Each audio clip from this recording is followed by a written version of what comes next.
You have memorized his hands before you memorized his face, the way the left one taps twice against his coffee cup before he drinks, the way the right one rests too carefully near his holster when he thinks no one is watching. You memorize these things because your training told you to, because a body under observation reveals what a mouth never will, because Hauptmann Friedrich Voss is the most dangerous man you have ever shared a table with. You did not expect to memorize the rest of him too. You did not expect this to become love. This is your story. The Bookshop has been your cover for 11 months, which means you have sold approximately 4,000 books to approximately 4,000 customers while listening for the one piece of information that matters. And you have become genuinely good at selling books, which was not part of the training but turns out to be necessary. A bookshop assistant who cannot discuss books is a bookshop assistant under suspicion, and suspicion is the one thing you cannot survive. Hauptmann Voss comes in every Thursday at 4, which you noticed by the 3rd week and have used by the 6th.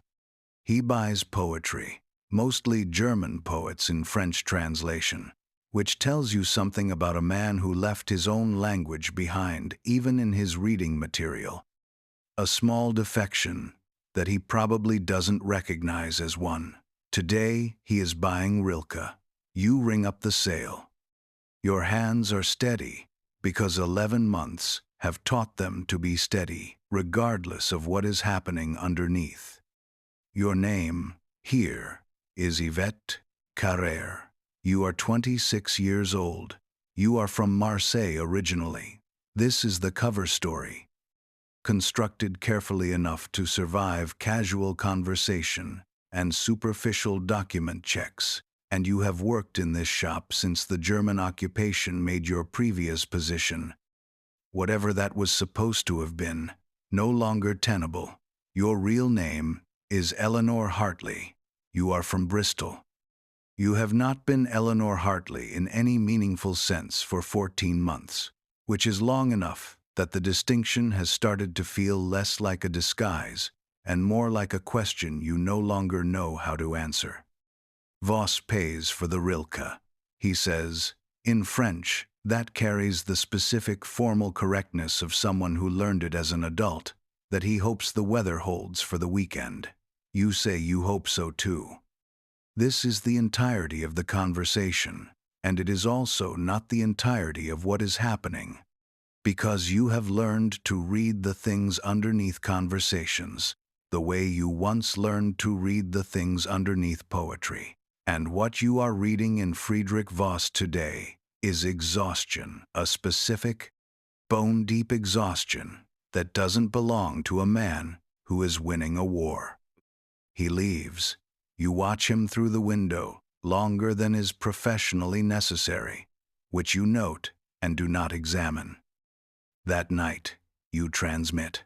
The message concerns troop movements through the Lyon rail yard, observed and confirmed through 3 independent sources, encoded in a cipher that took you 4 months to memorize completely, and that you can now execute in your sleep, which you frequently do, badly. The transmission takes 6 minutes. Every minute past 4 is a minute the German direction-finding vans have to triangulate your position, and you have learned to count those minutes the way other people count breaths. You finish. You dismantle the set. You sit in the dark of your small apartment above the shop and you think, against every instruction you have ever received, about the exhaustion in Friedrich Voss's face and what it might mean, and whether a man that tired could be turned, recruited, used, and you recognize, with the specific clarity of someone catching herself mid-fall, that this thought is not tactical. You have started thinking about him as a person. This is the beginning of the part of the story you were never trained for. You grew up in a house that valued precision in a way most houses don't. Your father was a translator, German and French into English, mostly technical and legal documents, the unglamorous backbone of international commerce, and he approached language the way other fathers approached carpentry or accounting, as a craft with correct and incorrect answers, where elegance mattered but accuracy mattered more, and where the difference between the two words that almost meant the same thing was often the entire point. Your mother taught piano to the children of Bristol's professional class 3 afternoons a week, with a patience that contained its own kind of precision, the precision of someone who understood exactly how much correction a person could absorb before correction became cruelty. You were the middle of 3 children, which taught you early the specific skill of reading a room before deciding how to enter it, what your older sister wanted, what your younger brother needed, what your parents had the capacity for on any given evening. And this reading, this constant low-grade surveillance of mood and intention, became so natural to you that you didn't recognize it as a skill until much later, when you were being trained to do the same thing to strangers for entirely different stakes. You learned French from your father starting at age 6, not through formal lessons but through his habit of switching languages mid-sentence when he was thinking aloud, leaving you to either follow or be left behind. And you chose, consistently, to follow. By 12, you were fluent enough that French began to feel less like a second language and more like a second self, a version of you that existed slightly differently, that noticed different things, that had access to a different register of humor and formality. You didn't know yet that this second self would eventually be the only self you were permitted to use in public for 14 months. You read everything. Your father's study had walls of books in 3 languages, and you worked through them with the specific hunger of a child who has discovered that books are a place where the precision she values is rewarded rather than merely tolerated. German came next. Started at 14, partly from your father's encouragement and partly from a stubborn need to understand the language of a country that was, by 1934, becoming impossible to ignore in the newspapers. Your father read aloud at breakfast, with an expression you didn't understand yet, but would come to recognize, years later, in your own face. You studied modern languages at university, which surprised no one, and you were recruited in your final year by a tutor who asked careful, indirect questions over several weeks before finally asking a direct one, in 1941, about whether you would be willing to do something difficult for your country that you could never discuss with anyone, including your family, including possibly forever. You said yes before he finished the sentence.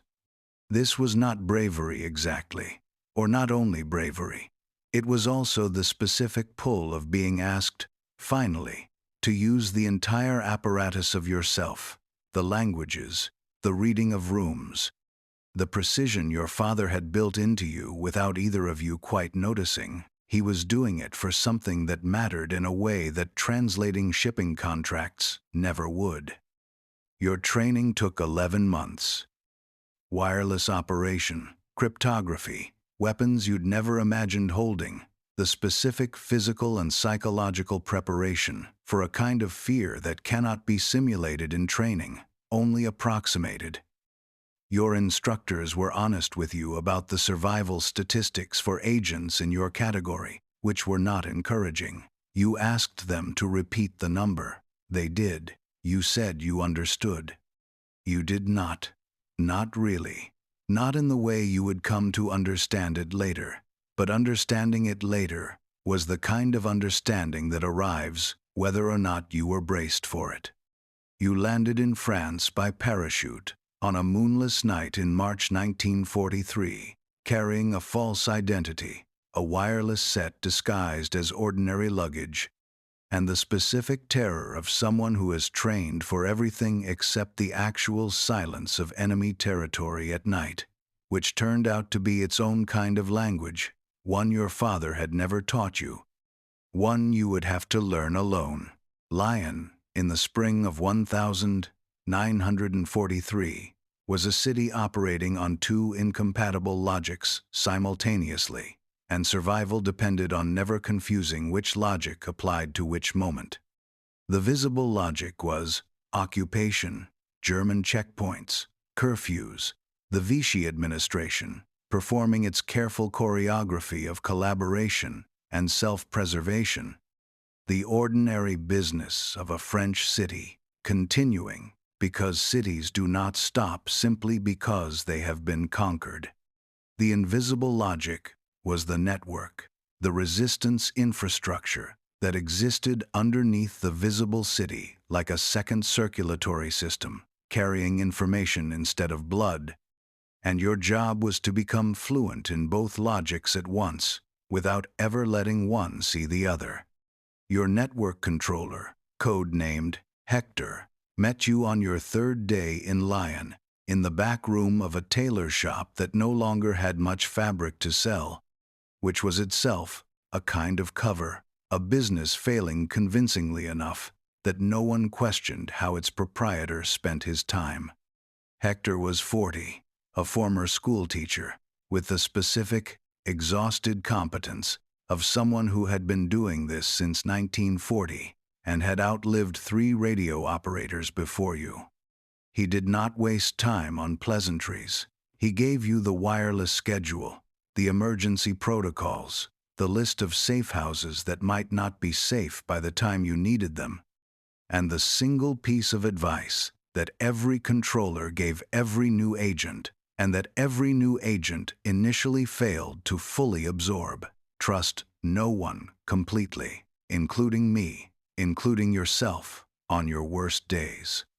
You set up the bookshop cover within 2 weeks, using a genuine vacancy and a genuine need for staff, your false papers surviving their first real scrutiny when the previous owner's nephew, who had expected to inherit the position, made inquiries that went nowhere because your documentation was, in fact, that good.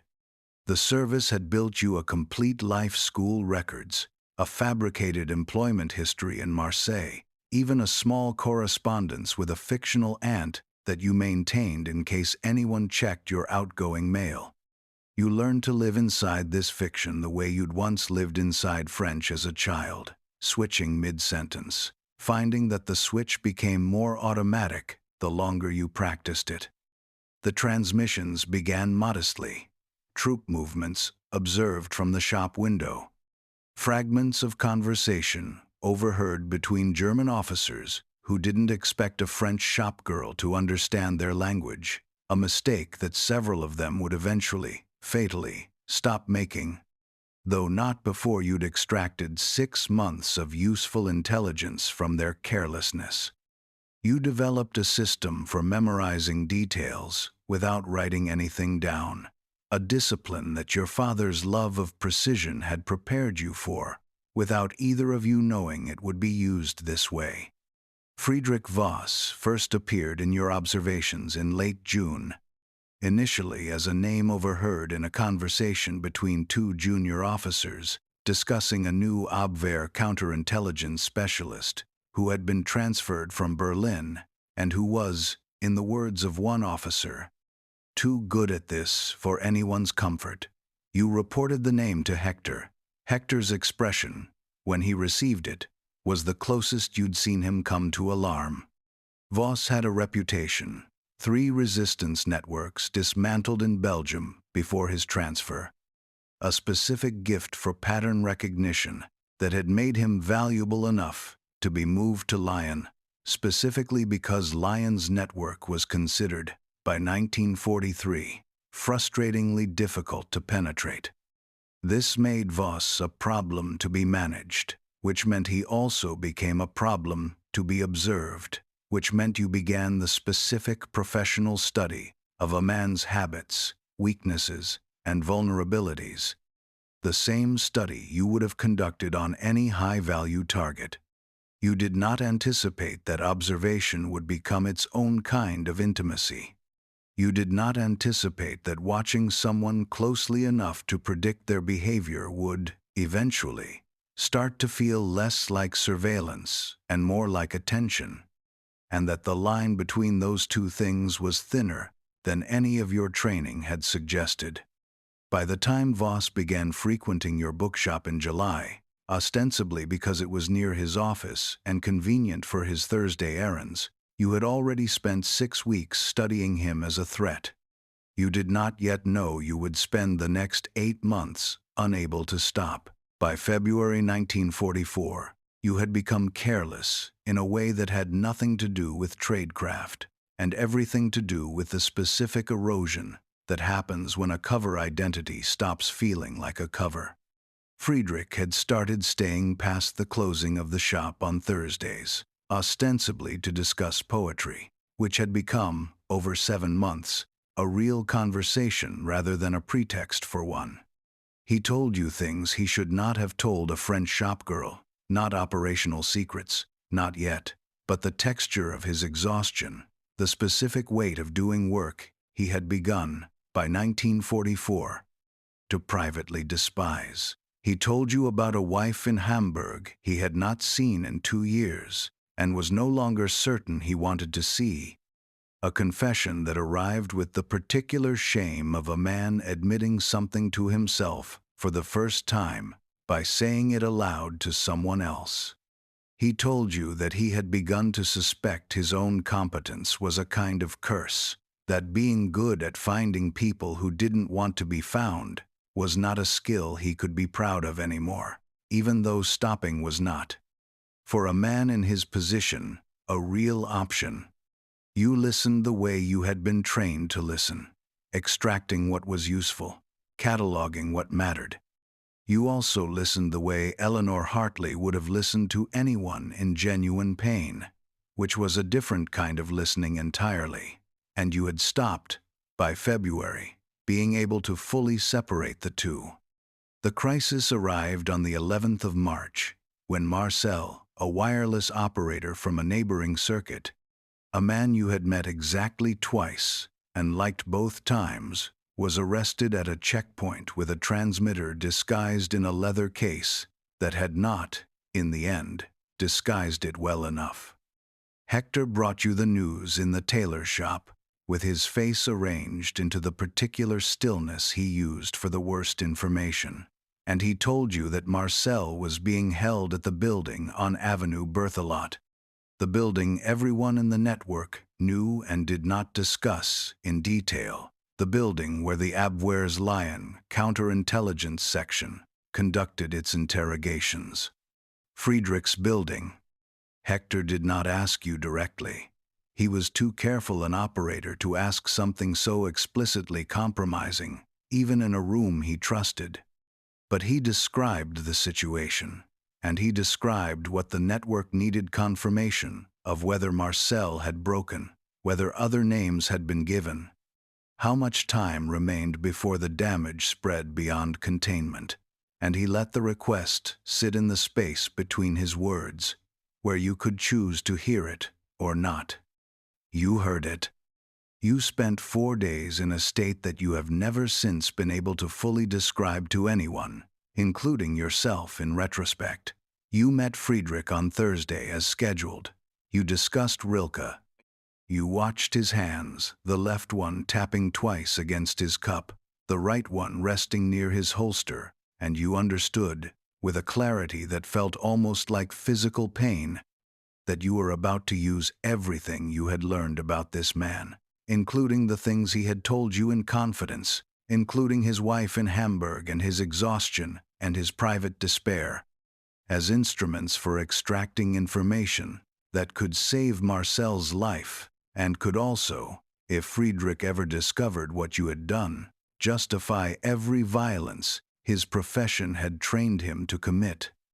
You asked him, carefully, obliquely, whether the prisoners taken at the checkpoint last week were being well treated, framing the question as the kind of idle, slightly naive concern a shopgirl might express about the general unpleasantness of the war, the kind of question that revealed nothing about what you actually needed to know. Friedrich's face did something you had never seen it do. He looked at you for a long moment, a moment that contained, you would later believe, the first real flicker of suspicion he had ever directed at you. The professional instinct that had dismantled 3 networks in Belgium, briefly surfacing through 7 months of genuine affection, and then he said, quietly, that he did not discuss his work with you, and that he would prefer, in the future, that you did not ask. It was not an accusation. It was a boundary, drawn with the specific gentleness of a man trying not to damage something he valued while still protecting it from a danger he could not yet name. But underneath the gentleness was the unmistakable sound of a door closing, the sound of a professional instinct reasserting itself after months of being quietly overridden by something else. You apologized. You changed the subject. You sold him a different book. That night you transmitted to London a single line, the best information you had managed to extract through the careful accumulation of unrelated details over 4 days. Marcel, alive. Location confirmed. Condition unknown. Network compromise limited to single contact. It was not enough. It would never feel like enough. And you understood, transmitting in the dark of your apartment with your hands as steady as 11 months had trained them to be, that you had just done something far more dangerous than gathering intelligence. You had let Friedrich see, for one unguarded second, that you were not entirely who you claimed to be. Marcel did not survive Avenue Berthelot. You learned this on the 23rd of March, 12 days after his arrest, through the network's usual channels of confirmation. A name crossed off a list in Hector's careful handwriting. No elaboration offered or requested, because elaboration was a luxury the work did not permit. He had been transported east on the 19th. The specific details of what happened to him after that belonged to a category of knowledge you decided, deliberately, not to pursue, because some doors, once opened, cannot be closed again in any useful way. And you had a network to keep functioning, and a cover to maintain, and a war that had not paused to accommodate your grief. You carried Marcel for the rest of your life. You also kept transmitting. Friedrich did not come to the bookshop the following Thursday. He did not come the Thursday after that. You told yourself this meant nothing specific, that an Abwehr officer's schedule was not obligated to explain itself to a shopgirl, and you continued telling yourself this for 3 weeks, with diminishing success, until he appeared on a Tuesday instead, unscheduled, unprecedented, his face carrying an expression you had not seen on it before, something that might have been exhaustion, and might have been grief, and might have been the specific weight of a man who has spent 3 weeks deciding something important and has finally decided it. He bought no book that day. He stood at the counter and said, in English, the first time he had ever spoken English to you, the first acknowledgement, oblique but unmistakable, that he knew exactly what your French accent had never quite managed to hide from a man trained to notice such things, that he hoped you would forgive him for not coming sooner, and that he hoped, whatever happened next, that you would remember he had never reported what he suspected, because reporting it would have required him to examine why he hadn't already. You did not respond in English. You answered in French, asking if he would like his usual, and he said yes, and you sold him a book of poetry he did not read that day, or, as far as you ever learned, any day after, and he left. And that was the last time you saw Friedrich Voss. He was transferred to the Eastern Front in May 1944, 3 weeks before the Allied landings in Normandy, made Lyon's intelligence value collapse into the general chaos of liberation. A transfer that the network's sources described as unusual, sudden, and possibly punitive, though punitive for what was never specified in any document you ever saw. You spent considerable energy, in the months and years after the war, attempting to trace what happened to him afterward. The Eastern Front in 1944 was not a place that generated reliable records for the men who disappeared into it. You found a transfer order. You found nothing after that. The not knowing became its own permanent fixture, a room in your memory you visited regularly and never found furnished with anything new. Lyon was liberated on the 3rd of September, 1944. You closed the bookshop for the last time 2 days later, having sold, by your own rough count, slightly more than 5,000 books in 17 months, an inventory that would mean nothing to anyone reviewing your service record, but that constituted, in its own way, the longest sustained performance of your life, a performance so complete that closing it felt less like relief and more like a kind of bereavement, the loss of a self you had built carefully enough that abandoning her felt like an amputation rather than a return. You returned to England in October. You were debriefed extensively, your service noted, your specific intelligence contributions regarding troop movements credited with measurable value to planning that had, by then, already happened. No one asked you about Friedrich Voss, because no one in London knew there was anything to ask about, and you did not volunteer the information, partly from operational habit, and partly because you had not yet found language for what would need to be said. You became Eleanor Hartley again, in the technical sense. You moved back to Bristol. You found that the precision your father had built into you, the same precision that had made you good at the work, now made you acutely aware of every way in which Eleanor Hartley no longer quite fit the person occupying her name. A coat tailored for someone slightly different in the shoulders, wearable but never entirely comfortable again. You married eventually, a quiet man who had served in the Navy and asked few questions. And you raised 2 children who grew up knowing their mother had done something important and secret during the war, without ever being told what, a silence you maintained until your death in 1991, at which point your daughter found, going through your effects, a single volume of Rilke's poetry in German, heavily annotated in 2 different hands, one of which she did not recognize and would spend the rest of her life wondering about. You never told anyone his name. This was your life, every silence of it,